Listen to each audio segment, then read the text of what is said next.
el mundo médico a veces resulta abrumador. El lenguaje no tiene que ser una barrera para entender y conocer a los especialistas.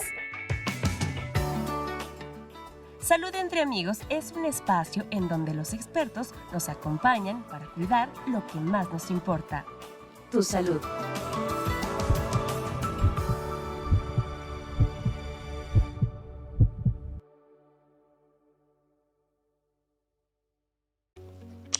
Bienvenidos amigos a un capítulo más de su podcast Salud entre Amigos. Yo soy Carlos Camacho y me acompaña como cada semana la doctora Lucía Flores. ¿Cómo estás, Lucy? Hola, ¿qué tal, Carlos? ¿Qué tal, amigos? Pues nuevamente muy contenta de participar con ustedes en este espacio y de contar con nuestra invitada de honor del día de hoy. Cuéntanos quién es nuestra invitada, Lucy. Muy bien, pues sí, es la doctora Paulina. Ella es médico formada por la Universidad Autónoma de Guadalajara. Ella es especialista en pediatría. Aparte, tiene una especialidad en nutrición infantil. Y la doctora sigue especializándose y estudiando, está haciendo actualmente una maestría en ciencias médicas y bueno, pues ya se encuentra también participando de forma multidisciplinaria en una sociedad médica con otros colegas pediatras del gremio. Entonces, pues bueno, el día de hoy tenemos un tema súper interesante que precisamente es relacionado con su área de expertise, que es la nutrición y algunas otras cuestiones que nos quieras compartir, doctora Pau. Pues bienvenida, doctora Paulina Arellano, ¿cómo estás? Hola, muy bien, gracias. Gracias por la oportunidad y el espacio. No, gracias a ti. La verdad es que creo que es muy valiosa esta charla. En el último capítulo hablamos justamente de temas de nutrición, ¿no? De las dietas, de algunas conductas alimentarias que a veces no son las mejores. Hablamos también de un tema de etiquetado que igual tú nos compartías hace un momento, que hoy en México pues tenemos una regulación poco clara en ese sentido y que la realidad es que la mayoría de la población pues ni siquiera sabemos cómo interpretarla, así es que es complejo, ¿no? Pues la charla del día de hoy pues queremos un poco abordarla desde una perspectiva pues más clínica y entonces tú que te especialistas justamente en temas de obesidad infantil y temas pediátricos, hablábamos de que muchas veces el tema del sobrepeso también está muy estigmatizado, ¿no? Y cuéntanos un poco ¿qué es lo que tú has visto en consulta? Esto que compartíamos también de cómo estas primeras etapas de vida afectan nuestro metabolismo toda nuestra vida, ¿no? Y qué es lo que a lo mejor las mamás que nos escuchan tendrían que poner foco para poder empezar a darle pues esta vida o la mejor calidad de vida a sus hijos, ¿no? Ok, bueno, voy a empezar por la parte del estigma, porque son muchas preguntas y vamos viendo de una por una. Bueno, en la parte del estigma de peso, se hace referencia a esta parte en la que el solo hecho de ver a una persona, pues a simple vista, empezamos a formarnos prejuicios acerca de sus hábitos como tal. O sea, las personas que viven con obesidad generalmente sufren desde prejuicios, estereotipos y hasta el nivel más grande que sería la discriminación por el aspecto físico. Generalmente es esta parte en la que asociamos que el hecho de vivir con obesidad es una persona que es floja, que no come bien, que no hace ejercicio, que está enfermo en general. Y bueno, pues esta parte es algo que tenemos como estructurado socialmente. Inclusive, pues hay estudios en los diferentes niveles de discriminación que existen a nivel social, a nivel educacional, a nivel médico, que yo creo que es una de las partes más importantes. El hecho de que, por ejemplo, no sé, en la escuela esto es muy dado con los niños, que los maestros los estigmatizan pensando que los niños que viven con obesidad son tontos o que no tienen o no realizan el mismo esfuerzo que los otros niños. En la parte social es desde la parte de no encontrar, por ejemplo, ropa que esté adecuada para la talla de tu cuerpo, el hecho de ser, pues estar rezagado en cuanto a ciertos privilegios que se le dan a las personas delgadas, mejores trabajos, mejores sueldos, este tipo de cosas. Y en la parte médica, que yo creo que es algo súper, súper importante, es el hecho de no recibir una atención médica de calidad. Las personas que viven con obesidad generalmente son discriminadas por los propios médicos. Se habla de, bueno, hay encuestas que, por ejemplo, dirigidas a adolescentes, en donde un 40% de los adolescentes a esa edad, de entre 15 y 17 años, han sufrido este tipo de violencia desde la escuela hasta en un consultorio médico. El hecho de que, por ejemplo, los médicos dedican menos tiempo a una consulta a una persona con obesidad, achacan todos los problemas simplemente porque tienen obesidad y les dan menos tiempo de consulta y tienden a asociar todo simplemente a la obesidad, o sea, no dan otro tratamiento, no se enfocan en otra cosa más que en eso. Sí, oye, doctora Pau, y por ejemplo, en ese caso, ¿qué tanto sí se hace como una valoración psicológica? Digo, muchas veces también, como dices, no nada más es que estés acostumbrado a comer mal o que no quieras hacer ejercicio, sino más bien es un contexto más de conducta, de comportamiento psicológico, ¿no? Yo creo que ahí radica gran parte de esta situación. Es un contexto enorme, es más o menos lo que comentábamos ahorita antes de empezar. El ambiente obesogénico como tal abarca desde pues cómo vivimos en sociedad, o sea, es el ambiente social, el hecho de que vivimos en trabajos que cada vez absorben más tiempo, cómo nos transportamos, cómo nos movemos, el hecho de escoger una comida pues barata o rápida porque pues no tenemos tiempo para cocinarnos, el dormir menos, que eso también es un súper factor para generar obesidad. Y también está la parte emocional. De hecho, bueno, en esta parte a mí me encanta porque siempre hay como una discusión entre otros grupos, también hay por ahí de influencers de es que no es una enfermedad, es que sí es una enfermedad, desde el hecho de que te afecta emocionalmente, y con la definición de salud de la OMS ya es porque también es una enfermedad. Sí, de hecho este estigma de peso está documentado que aumenta la posibilidad de sufrir obesidad. O sea, hay por ejemplo estudios en niños adolescentes de 15 años que sufrieron bullying o fueron estigmatizados, y ahí te abarcan por ejemplo desde maestros, familiares, médicos, compañeros de la escuela. Entonces, bueno, esta parte, como tal, el sufrir este estigma de peso aumenta hasta 3 veces la probabilidad de sufrir obesidad durante la vida adulta. O sea, parte de sufrir el estigma es un círculo para que sigas padeciendo como tal la enfermedad. El hecho de que afrontes el estigma de peso con atracones, por ejemplo, que es uno de los patrones que más se observa, pues es lo que lleva también a seguir generando esto. Claro, claro. Y entre todas las múltiples pues estrategias que se tendrían que seguir para romper este círculo, ¿cómo se empieza? Okay. Bueno, creo que también lo más importante es buscar alguien que tenga como el entrenamiento para tratarlo. O sea, la verdad es que hay muy pocos médicos obesólogos como tal. Hay obesólogos de adultos y hay obesólogos pediatras, pero en este momento, por ejemplo, en adultos me parece que solo se forman en el Instituto Nacional en Salvador Subirán, y nosotros somos la única clínica en el Hospital General, que es la única como tal que forma especialistas en obesidad en pediatría.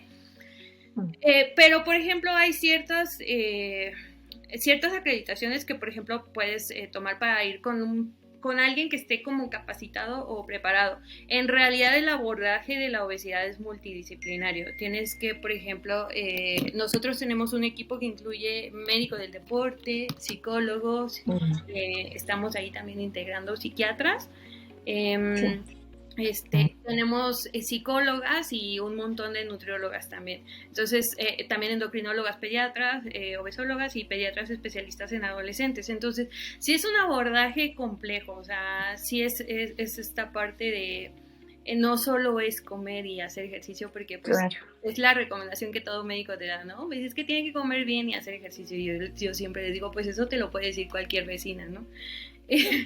Entonces, va más allá, o sea, sí tienen que ser planes personalizados, tienes que ver cómo está metabólicamente también el paciente, o sea, hacer estudios, pues, generales como tal, de ahí partir si necesitan algún medicamento, algún tratamiento, y el tratamiento como tal siempre va enfocado a los estilos de vida saludables. Obviamente sí va a la actividad física, pero pues también tiene que ser una actividad que sea hacia la parte de personalizada del paciente, porque pues también hay muchos pacientes que viven con obesidad y tienen algún problema, no sé, de dolor de rodillas o alguna otra complicación, y tiene que ser un ejercicio que sea adecuado para él. También el apoyo psicológico sí va muy relacionado con problemas psicológicos, y sobre todo es parte de este estigma. O sea, las personas que viven como tal con el estigma, está comprobado que tienen mucha más baja autoestima, tienen una mala imagen corporal, tienen ansiedad, depresión y trastornos, sobre todo por atracones. Sí se dan otros trastornos de conducta alimentaria, pero es el trastorno que más se observa. Sí, de acuerdo.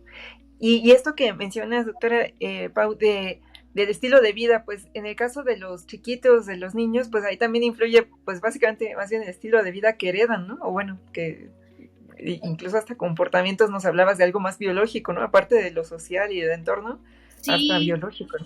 sí, bueno, es que mire, por ejemplo, en esa parte, obviamente sí hay estos genes, ¿no? O sea, siempre hay genes que nos van a hacer, pues que tengamos ese potencial para vivir con obesidad. Sin embargo, pues también está este factor epigenético, que es esta parte de la genética que aunque la tengamos, la podemos modificar de acuerdo al ambiente. Sí. Y también es esta parte de la obesidad, o sea, ¿qué fue primero, no? Si es porque tenemos los genes o es por el estilo de vida de los papás. En los niños sí es 100% el tratamiento depende de la familia, o sea, ahí no hay manera de que el niño pueda tener un buen resultado si no va de parte de la familia, o sea, que los cambios de estilo de vida tienen que cambiar como tal. Y bueno, pues también empieza desde previo, o sea, que es lo que les comentaba más o menos desde el hecho de dónde estamos, cuando estamos en la panza de nuestras mamás, nuestros primeros años de vida, y también cómo vamos alimentándonos a lo largo de la infancia y los hábitos que vamos adquiriendo. Por ejemplo, en este caso, ¿tú cómo, qué estrategia o qué recomendación harías precisamente en esa etapa, cuando todavía está el embarazo o que a lo mejor alguien se está preparando para ser mamá o papás juntos? No sé, todo esto, ¿cuál es la mejor estrategia? Les contaba un poquito hace ratito de lo de la programación metabólica. Bueno, esta parte es muy interesante. Bueno, esos estudios se empezaron a hacer 50 años después, más o menos, de que pasó la Segunda Guerra Mundial, en que en Holanda tuvieron un pico de mortalidad asociado a enfermedades metabólicas, infartos.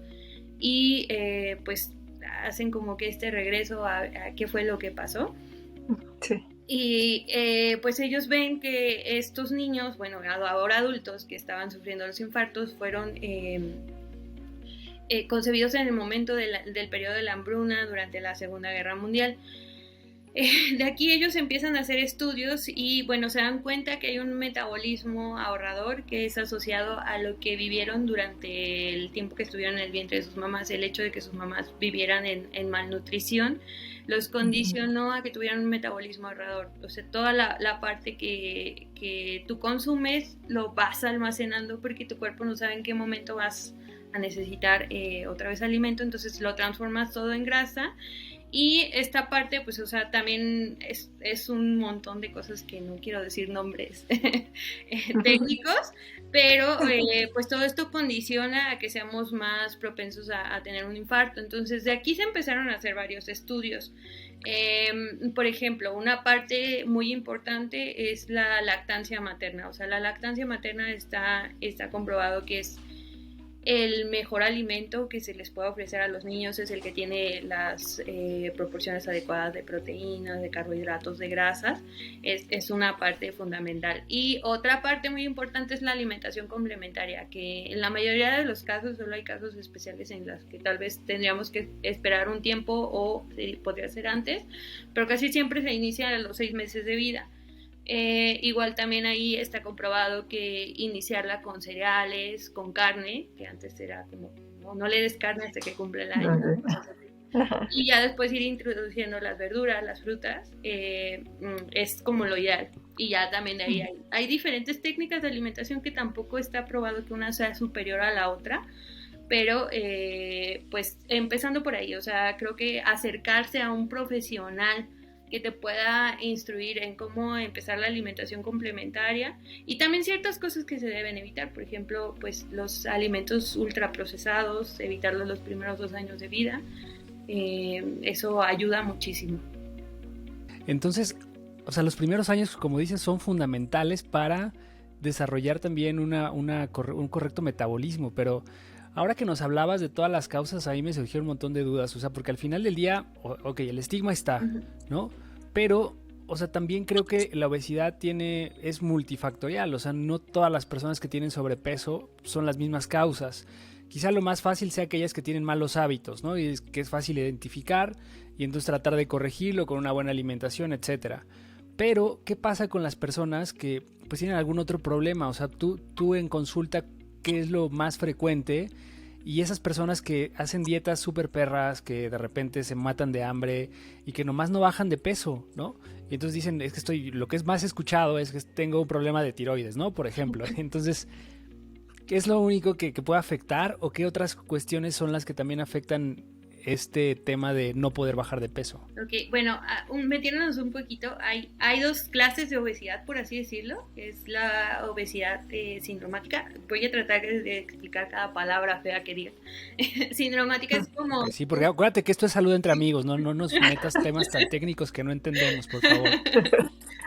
Bueno, esta parte de sindromática son ciertas enfermedades que genéticamente ya estás predispuesto a tenerlas. Hay enfermedades como por ejemplo el síndrome de Prader-Willi, que los niños van a vivir con obesidad, pues en la mayoría de los casos no importa lo que hagas.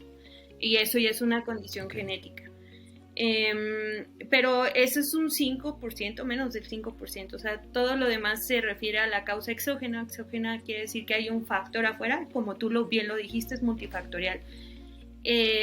Por ejemplo, esta cuestión de la tiroides, sí me gustaría mencionarla porque muchos es así como, es que tiene la tiroides, todos tenemos tiroides. Pero, por ejemplo, cuando las personas que viven con obesidad elevan una hormona, que es la que generalmente da el diagnóstico, son varias, pero la que se eleva, siempre está elevada en las personas que viven con obesidad. O sea, no, es como parte de la obesidad, no es la causa. De hecho, hay muchos doctores que dan tratamiento porque tienen la TSH es la que se eleva, y llegan con tratamientos con hormona y no lo necesitan. En realidad, de hecho, esta hormona se está estudiando como un probable marcador de factores de riesgo metabólico. O sea, en sí que se empiece a elevar es algo que tal vez te está avisando que algo no anda bien, pero no precisamente que por eso está subiendo de peso. Hay otras cuestiones bien importantes. Por ejemplo, pues México es un país que vive con inseguridad alimentaria. O sea, el hecho de que decirle a una persona que coma bien no va a arreglar todo. O sea, hay personas, el 60.8% del país no tiene ni siquiera la seguridad de lo que va a comer hoy. Eso es algo súper importante y por eso también las cifras están tan altas en México. O sea, sí es un problema social. Y bueno, existen también otras cosas. Está, por ejemplo, el hecho de no dormir bien es una cosa que yo te puedo decir que lo veo en todos los pacientes. O sea, Desvelarse, aparte de desvelarse, o sea, porque luego dices, ay, recupero mis horas, ¿no? Me desvelé hoy, me dormí a las 3 de la mañana, mañana me duermo en la tarde y la recupero. El solo hecho de alterar tu ciclo circadiano, que es esta parte en la que debes de dormir cuando está oscuro y estar despierto cuando es de día, pues afecta muchísimo. Y que otras cositas por ahí, bueno, también esta parte de hacer dietas y que no bajes de peso, hay una cosa que se llama el set point, que es como un peso estable que tu cuerpo mantiene, ni por el hecho de que a veces comas más o a veces comas menos, generalmente tú vas a permanecer en ese peso, eso también sí ya está demostrado. Sin embargo, no quiere decir que no se pueda modificar. Es difícil, o sea, también no se trata de... Bueno, en adultos es un poco diferente, no quiero hablar por adultos, pero en niños jamás ponemos a los niños o a los adolescentes a dieta. O sea, se hacen planes de alimentación como tal, en los que tú calculas el requerimiento que necesitan para su edad y para que tengan crecimiento, porque esa es la ventaja de los niños, siguen creciendo. Entonces, si tú los mantienes en el mismo peso, pero ellos van ganando estatura, eso ya modifica como tal el índice de masa corporal, que es el método que se usa para diagnosticar obesidad. Sin embargo, pues, o sea, son varias cosas. O sea, el modificar un set point sí es algo difícil, pero sí se puede hacer, y tampoco se recomiendan las pérdidas de peso como drásticas, porque eso también causa un desorden y, por ejemplo, eso afecta muchísimo al hígado, que es otra de las cosas que se debe de evitar. O sea, tienen que ser pérdidas graduales, y yo muchas veces le digo eso a los pacientes, o sea, no te tomó 6 meses llegar a este peso, tampoco te va a tomar 6 meses regresar a un peso saludable.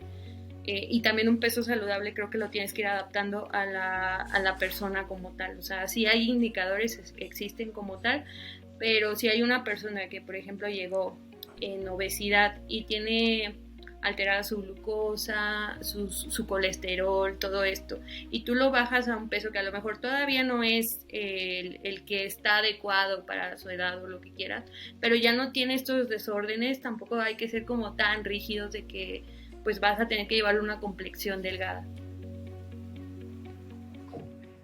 Doctora, oye, y por ejemplo, bueno, en el caso de lo, seguramente pues lo verás como muy, muy, muy seguido, ¿no? Tú nos dices que bueno, si bien hay estas gráficas como de percentilas para ver que un niño va bien creciendo en peso y talla, a lo mejor del conocimiento general no se tiene mucho, o a lo mejor está mucho la idea de, perdón por generalizar, pero a lo mejor como que la abuelita te dice, es que si no veo cachetoncito al niño ha de estar malo, ¿no? Entonces, y los ves bien gorditos y dices, es que ese niño se ve que, pues que sí lo quieren, ¿no? Y sí lo tratan bien, entonces, exacto. Entonces, ¿qué nos dices de esto? ¿Cuándo de verdad tienes que poner una alerta a la familia, a todos, de decir, oye, es que no es normal, ¿no? O sea, pues, tienes que cuidar un poco más al niño, o no es, yo sé que no es falta de amor, sino a lo mejor es falta un poco de orientación o algo así, ¿no? Y que tan pronto incluso se pueden ver daños que puedan afectar a futuro del niño, ¿no? O sea, esto que dices metabólicamente, en el hígado, qué tan pronto, qué tan tempranamente uno se tiene que espantar de esto. Ay, pues, o bueno, no espantar, sino alertar. Me han tocado ver casos, o sea, esa parte todavía es como una parte oscura de la medicina que todavía no está bien dilucidada, por así decirlo. Me ha tocado, mi paciente más pequeño de la clínica tenía 9 meses y ya tenía hígado graso. Oh. Entonces, y, o sea, por ejemplo, es esta parte en la que ni siquiera estaba afectado su neurodesarrollo, o sea, toda esta parte de lo que tenemos que ir haciendo de acuerdo a nuestra edad, de que ya tiene que gatear, ya tiene que caminar. Sí. Él no podía gatear porque le ganaba el peso, o sea, ni siquiera podía permanecer sentado. Era así como que por el peso se iba. Y es esto, o sea, es que está sano, está gordito y no. Con los niños, de hecho, es muy engañoso, o sea, bueno, Lucy sí lo debe saber, le explico también a Charlie para que le podamos explicar a todo el mundo, para ver si un niño está creciendo adecuadamente. Existen unas gráficas que se llaman percentiles. Estas fueron hechas, hay diferentes, México no tiene, Nosotros vivimos de las de Estados Unidos y las de la Organización Mundial de la Salud. En la Organización Mundial de la Salud está muy bonito el estudio, o sea, lo hicieron con niños que son sanos, o sea, libres de enfermedades, por así decirlo, que fueron alimentados con lactancia materna y tomaron de 7 diferentes nacionalidades para tratar de estructurar. En Latinoamérica tomaron a Brasil, no nos representa a nosotros, pero estamos representados en la parte de la población de la India. Entonces, dependiendo del tipo de gráfica, vas tú midiendo por peso y por talla.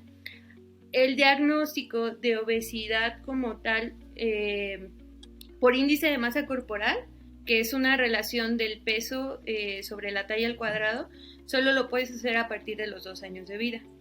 Previo a eso, solo puedes hacer una relación de peso y talla, y de ahí se miden porcentajes que ni siquiera están bien estandarizados. Y con los niños pasa algo, o sea, en realidad un niño en los primeros 3, 4 años de la vida ni siquiera, si tienen obesidad a veces ni siquiera se les nota porque tienden a crecer y eso compensa, y muchos médicos le dicen, no, pues es que tiene la talla alta y por eso está el peso alto. No, tiene la talla alta tratando de compensar el peso alto. Creo que también así como decirles, o sea, porque solamente se ven como llenitos, no se ven gorditos y ya viven con obesidad. Entonces creo que esta parte sí tiene que ser bien vista por un pediatra, porque son como engañosos, por así decirlo. Y también es como, pues son muchas cosas también culturales, no entiendo que esta parte del gordito sanito es porque pues venimos de un periodo en donde todo el mundo estaba desnutrido y pues, o sea, como que gordito era el sinónimo de, pues está bien alimentado, y no, de hecho la obesidad es una forma de malnutrición. Okay. Porque aparte yo he escuchado también, doctora, que o sea, cuando son pequeños, justamente tienen como esta idea, muchas mamás, yo lo he escuchado en el sentido de, pues hay que darle de comer mucho y si sube de peso no importa porque ya cuando crezca, pues se va a compensar, ¿no? Y entonces todo le hace falta esa alimentación para que tenga todos esos nutrientes y en algún momento va a estirar y ya se va a acabar el sobrepeso. Pero me salta mucho lo que nos compartías al principio, ¿no? Que en estos 2 primeros años de vida es cuando justamente estás generando pues no sé si llamarle memoria del metabolismo, y que al final del día es lo que va a determinar, pues quizás todo tu peso a lo largo de la vida, ¿no? Sí, o sea, eso es algo bien importante, porque luego ya les andan dando refresco desde el año. En general, exacto. El problema de los niños... La coca, los niños creo que lo primero que saben decir es coca, ¿no? Sí, llegan y me dicen, no sabes decir coca, y yo...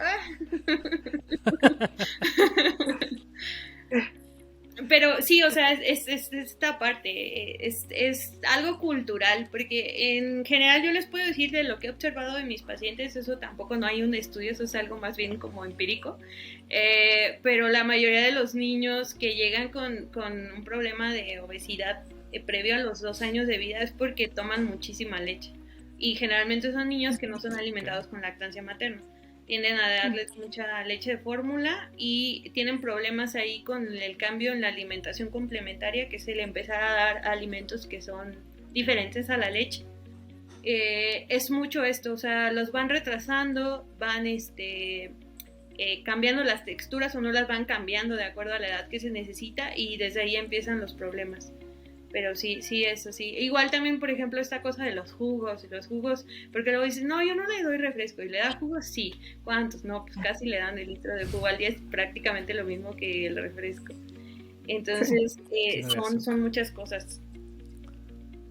Doctor, entonces, a ver, vamos a darnos como los consejos prácticos para todas las mamás que tienen niños, y para todos aquellos a lo mejor que viven con sobrepeso. ¿Cuáles son como los consejos que desde tu perspectiva, como dices, desde tu práctica has notado qué es lo que más funciona? Uno, en términos de prevención, yo lo llevaría a prevención. En términos de corrección, si es que aplica. Y en términos donde a lo mejor hay alguna alerta o algún síntoma o algo que les haga pensar, y probablemente incluso que tengan que acudir a otro especialista, y si es el caso, ¿a qué especialista sería? Ya te hice como 3 preguntas, pero creo que es como atendiendo a estos multifactoriales, que nos des como esos casos prácticos y esas recomendaciones generales. Ok, bueno, empezando por prevención. Creo que esta parte de tener una educación en cuanto a alimentación es bien importante, que aún así, también el hecho de que sepas cómo debes de comer no es un determinante para que lo hagas, porque también hay estudios de eso. Inclusive se ha tratado de relacionar el grado de obesidad con el grado de escolaridad, que sí hay una cierta relación, pero no, o sea, si no, no habría profesionistas con obesidad o médicos con obesidad, por ejemplo. Entonces, es esta parte de, no sé, tratar de tener una alimentación balanceada. El hecho de que sea balanceada incluye, o sea, que tenga los grupos de comida básicos, que tenga una proteína, que es todo lo que viene de origen animal, o también hay proteínas vegetales, la carne, el huevo, la leche, el pescado. El pescado, por ejemplo, es de los alimentos que se recomienda comer más de 2 veces por semana. Que tenga una parte de cereales, que cereales me incluye, por ejemplo, todo lo que son pastas, el pan, que el pan tampoco está, que luego lo queremos sacar de la dieta. Hay cierto tipo de panes que sí no tenemos que comer a diario, pero por ejemplo la mitad de un bolillo es una porción, o el pan de mesa, por así decirlo. La papa es un cereal, no es verdura. ¿Qué otra cosita por ahí? La tortilla también, o sea, comer tacos tampoco es lo más descabellado del mundo. Y que tenga también la mitad del plato, siempre tiene que ir lleno de verduras o de frutas, las que le guste al niño, y también a nosotros como adultos. Esto es una parte. Y también otra cosa súper importante es que tratar de que todos nuestros alimentos sean naturales. El hecho de tener una dieta natural, sin empaques, sin alimentos procesados, aparte de que ayuda al medio ambiente, es lo que en realidad nos podría llevar como a esta soberanía alimentaria a nivel país. O sea, el hecho de no comer tantos ultraprocesados es algo súper importante. En los hábitos, todos tenemos que hacer ejercicio. Eso también es algo que creo que nos educan odiando el ejercicio, o como un castigo, porque luego muchos niños es que yo no voy a hacer, eso es como un castigo porque tengo obesidad. No, eso es algo que todo el mundo tendría que hacer. Actividad física el cuerpo lo necesita. Y también no ver la actividad física como una forma de voy a hacer ejercicio para bajar de peso. No, eso puede que ni siquiera llegue a pasar, y si no lo llegan a ver en los primeros meses es muy frustrante. Entonces lo tienes que hacer porque lo tienes que hacer, porque tu cuerpo lo requiere y porque es una necesidad. Eso es otra cosa. Aparte de la actividad física, que también es importante dividir actividad física, es por ejemplo, yo me voy caminando, ¿no? Hoy para llegar al trabajo y caminé 10 cuadras. Eso es actividad física. Deporte como tal ya se refiere a algo que practicas estructuradamente, repetitivamente, y que dedicas también cierto tiempo. O sea, si hay la posibilidad, existe la posibilidad de practicar un deporte, eso también se debe hacer. Otra cosa, los hábitos de sueño, eso sí tiene que ser bien importante. Dormir 8 a 10 horas en los niños, los adultos con que dormamos 8, está bien. Y también depende, varía de las edades en los niños. Yo ahorita estoy siendo muy general de escolares, adolescentes. Y esta parte también de las horas de pantalla, que es otra cosa impresionante. Hay niños que llegan a pasar 12 horas pegados en el celular, en el iPad o en la televisión. Entonces también reducir las horas de pantalla es algo súper importante. Tratar de pues tener una vida social también, o sea, esta parte de integrarnos a actividades comunitarias, la participación, el tratar también de que los niños pues convivan o tengan amigos, que eso es otra cosa muy importante. Por ejemplo, el hecho de la inseguridad, también hay un estudio muy bonito en el que, pues eso es más bien como para echar culpas, es hasta medio político, pero a partir de 2006 la obesidad en México se incrementó, y esto también estuvo relacionado con la inseguridad que se empezó a vivir desde esos años. Entonces, pues sí, esas cosas también impactan en este sentido. ahí quedé en prevención. Sí. Perfecto.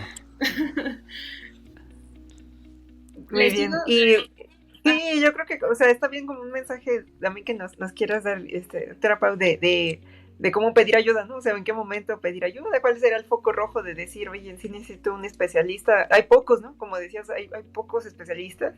Entonces, pues sí, tampoco es como por cualquier cosita, ¿no? Que a lo mejor yo quiero entrar en el vestido de 15 años y por eso quiero que me vaya a ver, o sea, no, son otras cosas que hay que trabajar, ¿no?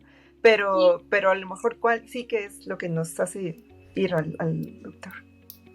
Bueno, yo creo que detectar estos estilos de vida sí es importante. También el entender la obesidad como una enfermedad creo que es algo que educacionalmente no estamos acostumbrados ni siquiera como médicos. Simplemente a veces lo tomamos como un factor de riesgo y pues también hay evidencia desde que en el momento en el que se empiezan a crecer las células que almacenan la grasa, de ahí empieza todo el descontrol. No es necesario tener diabetes para ir a tratarte, pero por ejemplo en síntomas, sobre todo en los niños, pues el hecho de que por ejemplo tengan intolerancia a la actividad física, es decir, que por ejemplo hagan algún tipo de actividad y se cansen muy fácilmente, eso es como un foquito rojo por el que sí llegan a consulta.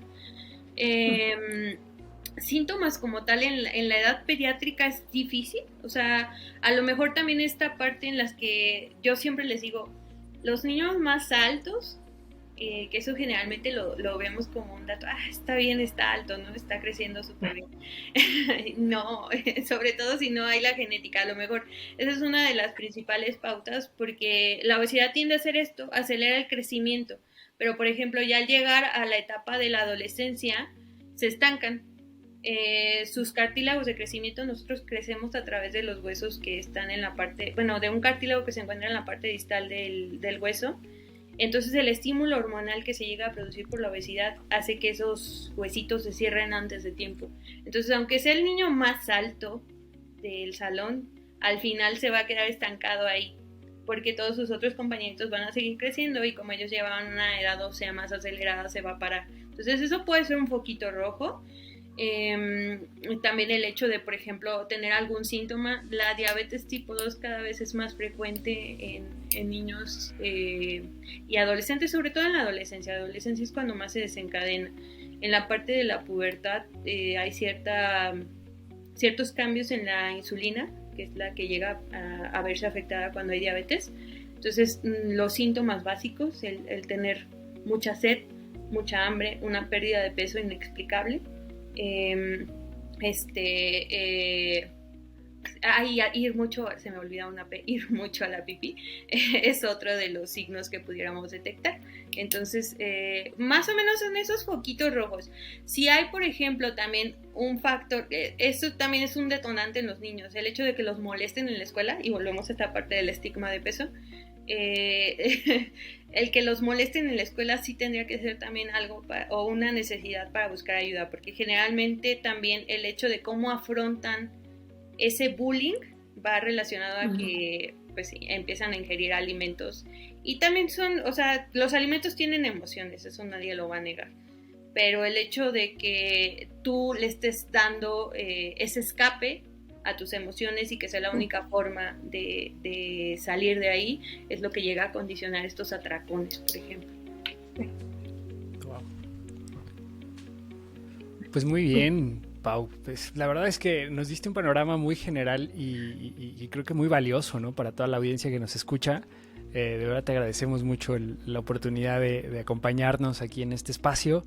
Y no sé, doctora Flores, si tienes alguna otra pregunta, algún comentario de cierre para este capítulo. Pues muchas gracias nuevamente, doctora Pau, por tu conocimiento, por aterrizarnos a las cosas que pues nos ocupan. Siempre decimos que aquí lo que más queremos es nuestra salud y también la de pues los que nos rodean, ¿no? Entonces, pues es muy importante porque todos los problemas infantiles pues es todo un compromiso del adulto, ¿no? Entonces, pues eso te lo agradecemos mucho y pues nada, creo que siempre queda corto, ¿verdad? El tiempo. Te agradecemos y ojalá puedas tener otra oportunidad de participar con nosotros en algún otro tema. Creo que me puse a hablar mucho. Pero no, doctora, muy bien. Se va muy rápido el tiempo. Sí, se va volando, pero se trata aquí de crear dosis pequeñas de información, porque aparte estos temas Sí. son complejos y no queremos saturar a la audiencia con tantos términos tan complicados, y entonces queremos que se lleven algún mensaje. Creo que nos dejaste algunos puntos muy clave que tenemos que atender, y yo creo que también para las personas que son mamás, atendiendo a tu especialidad, ¿no? Que tengan atención en estos primeros años de vida, y probablemente vamos a generar un impacto positivo en las nuevas generaciones, ¿no? Ojalá que así sea. Sí, claro que sí, ojalá que sí. Y yo también les agradezco y les repito que qué padre que esté creando estos espacios. Creo que muchas veces los médicos estamos muy alejados de los pacientes. El lenguaje es una barrera súper importante, y pues empezar a crear espacios como estos, que Charlie te pone el dedo ya cuando dices una palabra que no se entiende.